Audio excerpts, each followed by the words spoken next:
భక్తులందరికీ కూడా ముందుగా శ్రీ అరుణాచలేశ్వర స్వామి కరుణాకటాక్షం అందరికీ కూడా ఉండాలి అని కోరుకుంటూ, ఎంతోమంది ఇవాళ చాలా ఆకలితో ఉండిపోతున్నారు.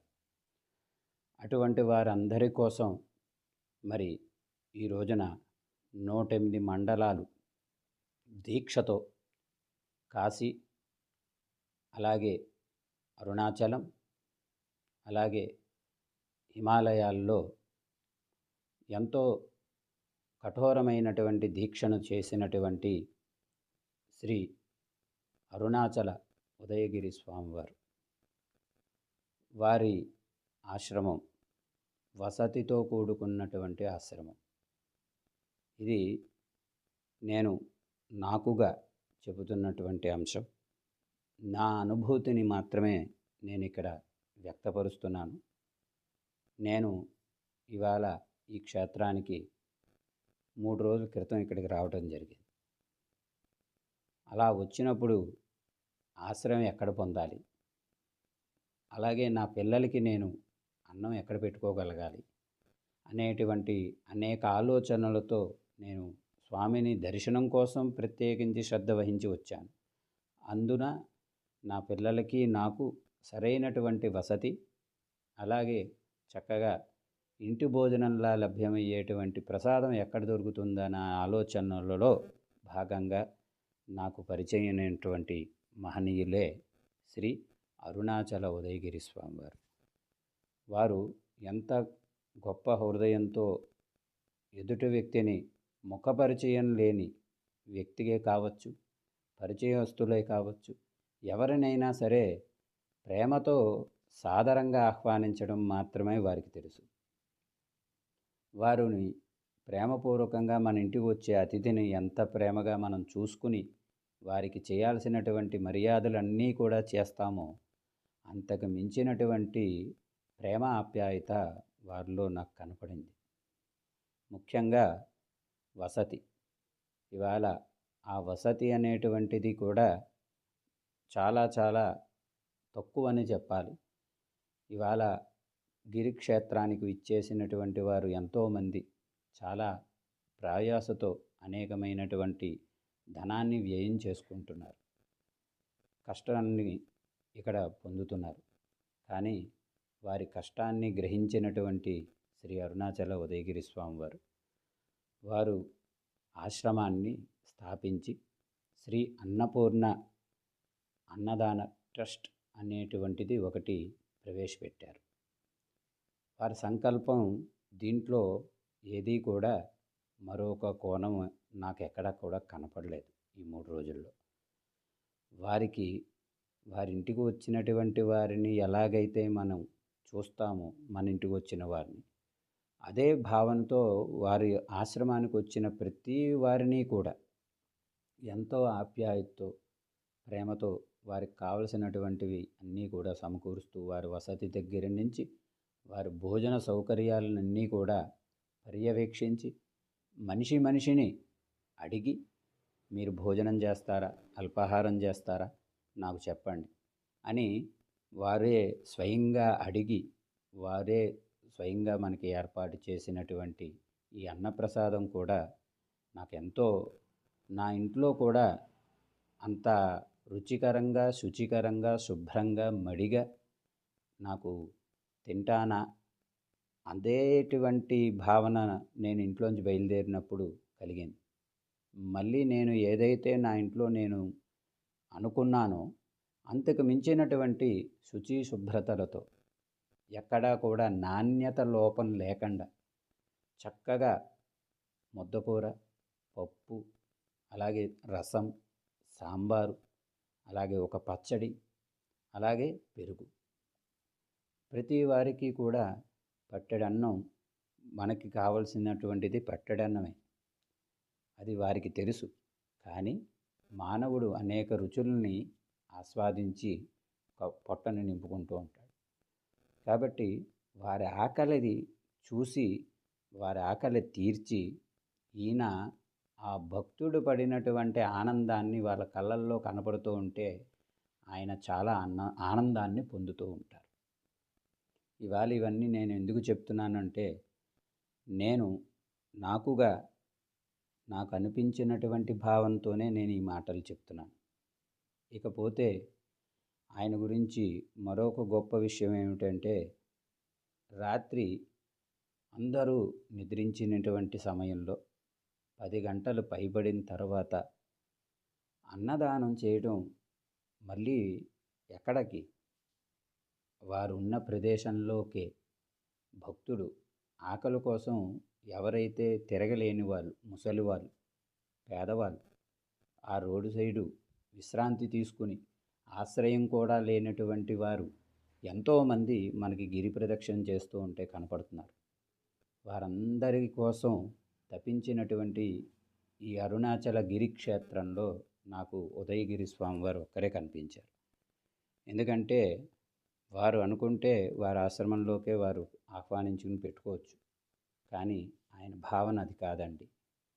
కేవలం భక్తుడు ఉన్న చోటకే మనం వెళ్ళాలి.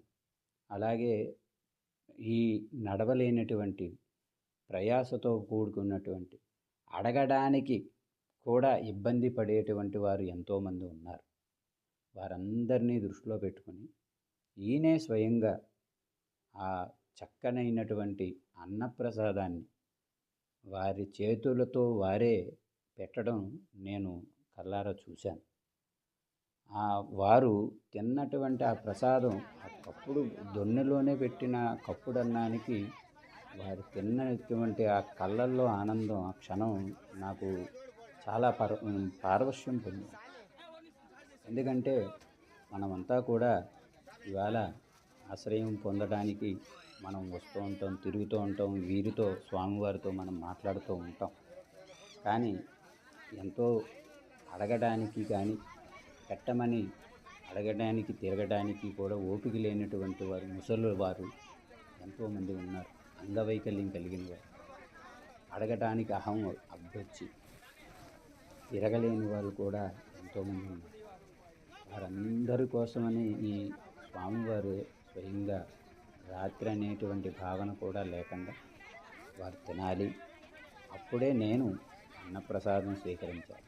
అది 11 అయినా 12 అయినా వారికి ఏదైతే వారు తయారు చేసినటువంటి పదార్థం ఉందో వారందరికీ వితరణ చేశాకే అప్పుడు ఈయన ఇంటికి వస్తారు.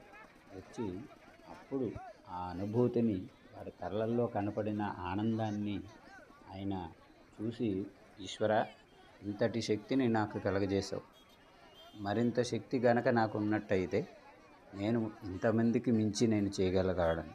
అయితే నేను నిమిత్త మాత్రుడనే. నన్ను నీవు జగతః పితరౌ వందే అయినటువంటి అమ్మ అయ్యి అయినటువంటి మీరే నన్ను నడిపించాలి. కాబట్టి మీరు నాకు నడిపించే వెనకాలుండి నడిపిస్తే నేను ఎంతటి సేవ అయినా చేయడానికి, మానవులకి ఈ గిరి నమ్ముకుని వచ్చినటువంటి సామాన్యున, అతి సామాన్యమైన, పేద, నిరుపేద అనే భావన నాకు లేదు. ఎవరినైనా ప్రేమతో ఆహ్వానించడమే నాకు తెలుసు. ఎవరినైనా పట్టెడన్నం పిలిచి పెట్టడం నాకు తెలుసు. అంతే తప్ప నాకు మరో ఆలోచన లేదు. నేను సేవ చేయాలనుకుంటున్నాను. ఆ అన్నప్రసాదం అందరికీ వితరణ చేయాలనే ఉద్దేశం తప్ప నాకు మరో ఆలోచన లేదు అనేటువంటి భావన ఆయనలో నాకు కలిగింది.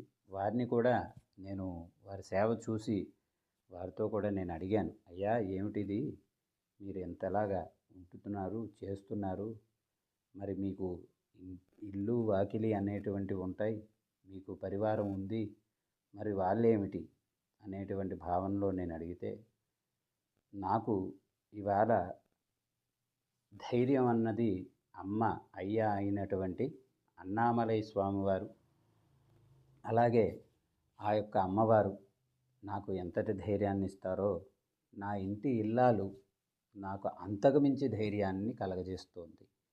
ఎందుకనంటే ఆమె ఎప్పుడూ కూడా నన్ను ప్రోత్సహిస్తూనే వస్తుంది. ఏ రోజు కూడా నాకు ఏ పనికి కూడా రాత్రి వస్తున్నారు, పగలెళ్ళిపోతున్నారు, పగలొస్తున్నారు, రాత్రి తిరుగుతున్నారు, ఒకసారి అక్కడికంటున్నారు, ఒకసారి ఇక్కడికంటున్నారు, ఏమిటిది అనేటువంటి ఏ రోజు కూడా నన్ను నిలదీయినటువంటి వ్యక్తి నా జీవిత భాగస్వామి అండి. మాకు సంతానం లేదా? సంతానం కూడా ఉన్నారు. ఏ ఆడదైనా సరే సంతానం కలిగి అలా ఉంటే అలాగ రాత్రనక పగలనక ఇంటి పట్టాన ఉండక తను అనుకున్న దీక్షతో తను వెళ్ళిపోవడంలోనే ప్రతి ఇంట్లో ఉన్నటువంటి ఇల్లాలు ఆరా తీస్తుంది.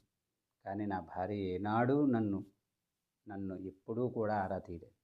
చెయ్యండి అనే చెప్పింది. తన వంతు సహకారాన్ని అందించింది. నేను చేసే వివిధమైనటువంటి పర్వదినాల్లో ఈ సహకారానికి కూడా ఆమె కూడా వితరణ చేసిన రోజులు కూడా ఉన్నాయి. నాకు ప్రత్యక్షంగా నా భార్యే నా ధైర్యం. అమ్మ, అయ్య ఏదో ఒక రూపంలో నన్ను రక్షిస్తారు, వెన్నుండి నన్ను కాపాడుతారనేటువంటి నమ్మకం ఎంతైతే ఉందో, నాకు నా ధైర్యం, నాకున్నటువంటి ఏకైక ఆస్తి నా శ్రీమతి. ఆమె ప్రోత్సాహకంగా నాకు లేకపోతే నేనేది చేయలేను స్వామి.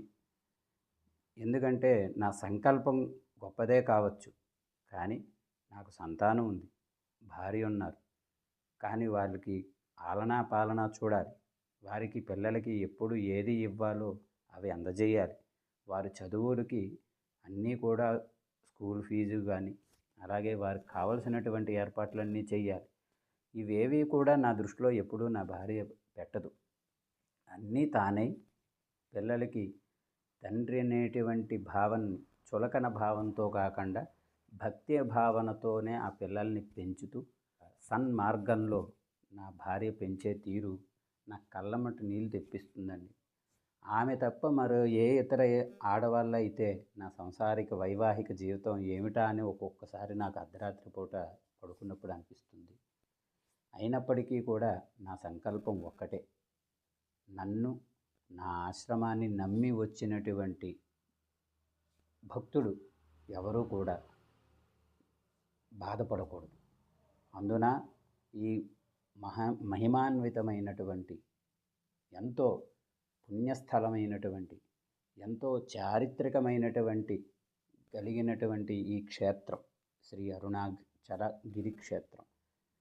ఈ క్షేత్రంలోకి వచ్చేటువంటి భక్తుడు ఉదయగిరి స్వామి అనేటువంటి వ్యక్తి దగ్గరికి వెళ్తే మనకి పట్టెడు అన్నం దొరుకుతుంది అనే నమ్మకంతో వచ్చేంతకాలం వారికి నేను నా చేతనైనటువంటి ఇంట్లో నాకున్నదాన్నే వారికి నేను అన్నదానం చేస్తూ ఉంటాను.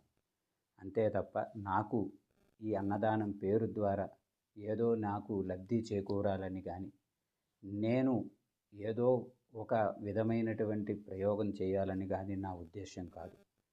ఆకలి విలువ నాకు తెలుసు. ఆ ఆకలి తీర్చాలనే ఉద్దేశమే నా ప్రధాన సంకల్పం. కాబట్టి పరమేశ్వరుడు, అమ్మవారు అనుజ్ఞ గనక ఇస్తే మరింత సేవ చేయాలనే భావంతో వారు ఉన్నారండి. కాబట్టి మనమంతా కూడా ఇటువంటి మహనీయులు ఇవాళ మన మధ్య ఉండటం, వారితో మనం మాట్లాడుతున్నాం, చక్కగా వారితో మనం కలిసి తిరుగుతున్నాం. వారి దగ్గరికి వెళ్ళి మనకు ఉన్నటువంటి అనుమానాలు కానీ, మనకి ఏదైతే ఉందో అవన్నీ కూడా తీర్చుకుంటున్నాం మన అవసరాలు.